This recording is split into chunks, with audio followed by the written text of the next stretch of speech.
যাদের বাইন্যান্সে ডক্সটা আছে তাদের বেচার পদ্ধতিটা এখন দেখাচ্ছি।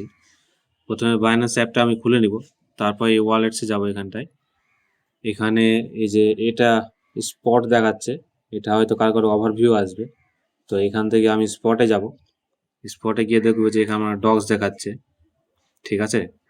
তো এটা যাদের দেখাচ্ছে তারা কি করবা, তারা নিচে যে এই যে ট্রেড অপশনটা আছে, ট্রেড, এইখানটায় যাওয়া। এইখানে যাওয়ার পরে যে পেপে ইউএসডিটি লেখা আছে, এই যে এখানটায় পেপে ইউএসডিটি লেখা আছে, এটা আমি এখানে ডগস লিখে সার্চ করব,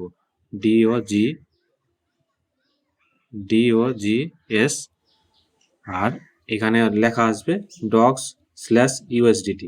তখন ওইটাকে আমি সিলেক্ট করব। এখানে একটা অন্য কয়েন আছে, ওই কয়েনটা আমি দেখাচ্ছি।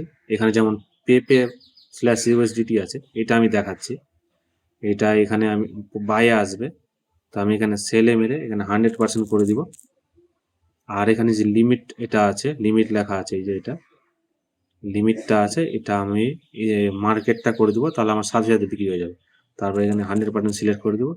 তারপরে এই যে নিচে সেল লেখা আছে, এটাতে ক্লিক করে দিব, তাহলেই আমার ডগসটা বিক্রি হয়ে যাবে। বা আর একটা অপশন আছে, এই যে ওয়ালেটস আছে, যেখানে এখানে যে স্পট আছে, এখানে যে পেপে কয়েনটা যেহেতু আমার কাছে অ্যাভেলেবেল আছে, এখানে ঢুকে এখানে এই যে পেপে ইউএসডিটি লেখা আছে, এখানে ক্লিক করলেও আমাকে ওই ট্রেডে নিয়ে চলে যাচ্ছে, স্পটে নিয়ে চলে যাচ্ছে। এখানে বাই আসছে, এখানে আমি সেল করব, এখানে 100% করে দেবো, সেল করে দেবো, ব্যাস আমার হয়ে যাবে।